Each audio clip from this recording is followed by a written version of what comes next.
ಬೆಳಗ್ಗೆ ಎದ್ದಾಗ ಈ ಲಕ್ಷಣಗಳು ಕಾಣಿಸಿಕೊಳ್ಳುತ್ತಿದ್ದರೆ ದೇಹದಲ್ಲಿ ಶುಗರ್ ಹೆಚ್ಚಾಗಿದೆ ಎಂದರ್ಥ. ಈ ಲಕ್ಷಣಗಳು ಬೆಳಗಿನ ಸಮಯದಲ್ಲಿ ಕಾಣಿಸಿಕೊಳ್ಳುತ್ತಿದ್ದರೆ ಆಗ ಇದನ್ನು ಕಡೆಗಣಿಸಬಾರದು ಮತ್ತು ಸೂಕ್ಷ್ಮ ತಪಾಸಣೆ ಮಾಡಿಸಿಕೊಳ್ಳುವುದು ಅಗತ್ಯ. ಮಧುಮೇಹ ಎನ್ನುವುದು ವಿಶ್ವದೆಲ್ಲೆಡೆಯಲ್ಲಿ ಇಂದು ಹೆಚ್ಚಾಗುತ್ತಲೇ ಇದೆ. ಅದರಲ್ಲೂ ಭಾರತದಲ್ಲಿ ಇದು ಮಿತಿ ಮೀರಿದ ವೇಗದಲ್ಲಿ ಜನರಲ್ಲಿ ಕಾಣಿಸಿಕೊಳ್ಳುತ್ತಿದೆ. ಇದಕ್ಕೆ ಹಲವಾರು ಕಾರಣಗಳು ಇದೆ. ಮುಖ್ಯವಾಗಿ ಇಂದಿನ ಜೀವನ ಶೈಲಿ ಹಾಗೂ ಆಹಾರ ಕ್ರಮವು ಮಧುಮೇಹಕ್ಕೆ ಪ್ರಮುಖ ಕಾರಣ ಎನ್ನಬಹುದು. ಒಮ್ಮೆ ಮಧುಮೇಹವನ್ನು ದೇಹವನ್ನು ಒಕ್ಕರಿಸಿದರೆ ಆಗ ಇದು ಜೀವನ ಪರ್ಯಂತ ಇರುವುದು. ಹೀಗಾಗಿ ಇದಕ್ಕೆ ಸೂಕ್ತ ಚಿಕಿತ್ಸೆ ನೀಡುವುದು ಅತಿ ಅಗತ್ಯ. ಮಧುಮೇಹದ ಕೆಲವೊಂದು ಲಕ್ಷಣಗಳು ಕಾಣಿಸಿಕೊಳ್ಳುವ ಸಂದರ್ಭದಲ್ಲಿ ಅದಕ್ಕೆ ಸೂಕ್ತ ಚಿಕಿತ್ಸೆ ಪಡೆದರೆ ಒಳ್ಳೆಯದು. ಅಂತಹ ಕೆಲವೊಂದು ಲಕ್ಷಣಗಳು ಬೆಳಗಿನ ಸಮಯದಲ್ಲಿ ಕಾಣಿಸಿಕೊಳ್ಳುವುದು. ಅಂತಹ ಲಕ್ಷಣಗಳು ಯಾವುದು ಎಂದು ಇಲ್ಲಿ ತಿಳಿಯೋಣ. ವೈದ್ಯರು ಹೇಳುವ ಪ್ರಕಾರ ಮಧುಮೇಹದ ಕೆಲವೊಂದು ಲಕ್ಷಣಗಳನ್ನು ಕಡೆಗಣಿಸಬಾರದು. ಅದರಲ್ಲೂ ಬೆಳಗ್ಗೆ ಎದ್ದ ಬಳಿಕ ತುಂಬಾ ಬಳಲಿದಂತೆ ಆಗುವುದು, ಪದೇ ಪದೇ ಮೂತ್ರ ವಿಸರ್ಜನೆ, ಗಂಟಲು ಒಣಗುವುದು, ಹಸಿವು ಒಮ್ಮೆಲೆ ಏರಿಕೆ ಅಥವಾ ಕಡಿಮೆ ಆಗುವುದು, ಇದೆಲ್ಲವೂ ಮಧುಮೇಹದ ಲಕ್ಷಣಗಳು ಎಂದು ಅವರು ಹೇಳುವರು. ಇಂತಹ ಲಕ್ಷಣಗಳು ಕಂಡುಬಂದರೆ ಆಗ ಅವುಗಳನ್ನು ಕಡೆಗಣಿಸಬಾರದು. ತಕ್ಷಣವೇ ರಕ್ತದಲ್ಲಿನ ಸಕ್ಕರೆ ಮಟ್ಟ ಪರೀಕ್ಷೆ ಮಾಡಿಸಿಕೊಳ್ಳಬೇಕು. ಇದನ್ನು ಮನೆಯಲ್ಲೇ ಮಾಡಬಹುದು ಅಥವಾ ಲ್ಯಾಬ್ನಲ್ಲೂ ಮಾಡಿಸಿಕೊಳ್ಳಬಹುದು. ಮಧುಮೇಹ ಹೆಚ್ಚಾಗುತ್ತಿರುವುದು ಯಾಕೆ? ಟೈಪ್ 1 ಮಧುಮೇಹವು ಸಾಮಾನ್ಯವಾಗಿ ಅನುವಂಶೀಯ ಕಾರಣದಿಂದಾಗಿ ಬರುವುದು.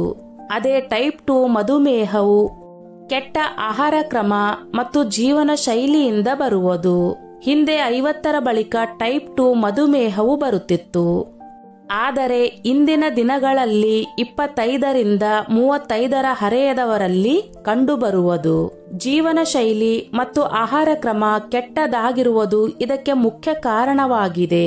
ಜಂಕ್ ಫುಡ್ ಅನ್ನು ಜನರು ಹೆಚ್ಚಾಗಿ ಸೇವನೆ ಮಾಡುತ್ತಿದ್ದಾರೆ. ಆಲ್ಕೋಹಾಲ್ ಸೇವನೆ ಹೆಚ್ಚಾಗುತ್ತಿರುವುದು, ನಿದ್ರಿಸುವ ವೇಳಾಪಟ್ಟಿಯಲ್ಲಿ ವ್ಯತ್ಯಾಸವು ಟೈಪ್ 2 ಮಧುಮೇಹಕ್ಕೆ ಪ್ರಮುಖ ಕಾರಣವಾಗಿದೆ. ದೇಹದಲ್ಲಿ ಈಗ ಮಧುಮೇಹ ಎನ್ನುವುದು ಸಾಂಕ್ರಾಮಿಕದಂತೆ ಹರಡುತ್ತಲೇ ಇದೆ. ಇದಕ್ಕೆ ಹಲವಾರು ಬಗೆಯ ಔಷಧಿಗಳು ಕೂಡ ಲಭ್ಯವಿದೆ. ಮಧುಮೇಹದಿಂದಾಗಿ ಬೇರೆ ಹಲವು ಕಾಯಿಲೆಗಳು ಬರುತ್ತಿದೆ. ಮಧುಮೇಹ ತಡೆಯುವುದು ಹೇಗೆ? ಪ್ರತಿನಿತ್ಯ ಒಂದು ಅರ್ಧ ಗಂಟೆಯಷ್ಟು ವ್ಯಾಯಾಮ ಮಾಡಬೇಕು. ಸಕ್ಕರೆ, ಹಿಟ್ಟು ಮತ್ತು ಉಪ್ಪನ್ನು ಕಡಿಮೆ ಸೇವಿಸಬೇಕು. ಮಾನಸಿಕ ಒತ್ತಡ ಕಡಿಮೆ ಮಾಡಬೇಕು.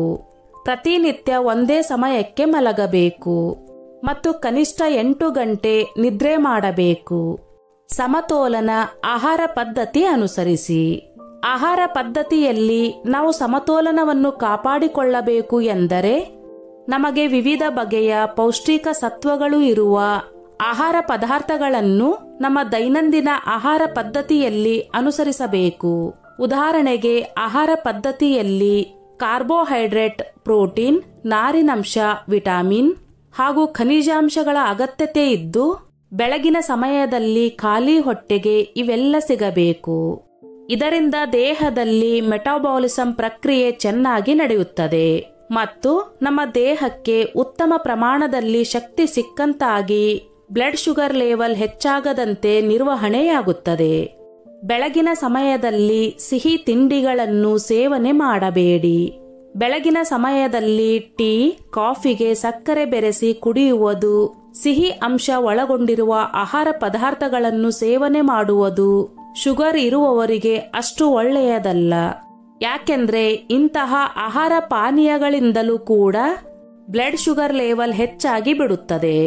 ಸ್ನೇಹಿತರೆ, ಈ ನನ್ನ ಮಾಹಿತಿ ನಿಮಗೆ ಇಷ್ಟವಾಗಿದ್ದಲ್ಲಿ ದಯವಿಟ್ಟು ಶೇರ್ ಮಾಡಿ, ಲೈಕ್ ಮಾಡಿ ಮತ್ತು ಸಬ್ಸ್ಕ್ರೈಬ್ ಮಾಡಿ.